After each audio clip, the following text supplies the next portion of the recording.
اور اب رخ کرتے ہیں سمندری کا، جہاں گورنمنٹ کالج بوائز میں 14 اگست کے حوالے سے ایک تقریب کا انعقاد کیا گیا، جس میں حافظ ممتاز صوبائی وزیر اور assistant commissioner D S P Abid Zafar نے پرچم کشائی بھی کی۔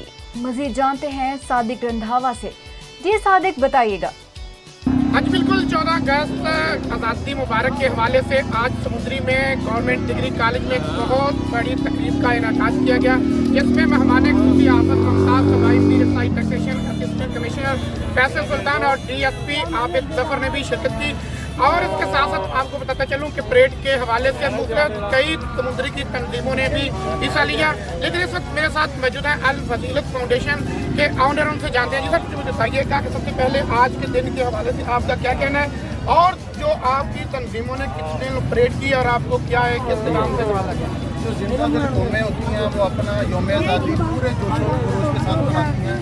قومی تہواروں کو شان طریقے سے منانے کا مقصد پبلک کو یہ میسج دینا ہوتا ہے کہ جو پاکستانی قوم ہے وہ اپنے شہداء کی قربانی کو نہیں بھولے۔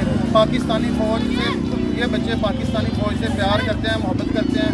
یہ بچے پورے جذبہ حب الوطنی سے سرشار ہیں۔ میری ٹیم کے 2 کمانڈر میرے ساتھ موجود ہیں، ایک محمد علی نواز ہے اور ایک محمد خلیل بٹی ہے۔ اس کے علاوہ 55 ہمارے بچے تھے، بڑے تھے، چھوٹے تھے۔ ہمارے 3 دستوں نے آج پریڈ کی ہے۔ اللہ کا شکر ہے کہ ان بچوں نے پاکستان کے ساتھ محبت، پاک فوج کے ساتھ محبت اور اتنی زبردست پریڈ کی ہے اور انعام حصول کیا ہے۔ آئیے اس کے ساتھ ساتھ سمندری کی عوام کا جذبہ آج دیکھا، ان کا ایک ہی نعرہ تھا، پاکستان زندہ باد، پاکستان زندہ باد کے نعرے سے یہ گراؤنڈ گونج اٹھا تھا۔ پاکستان زندہ باد، زندہ باد، بچے جو ہیں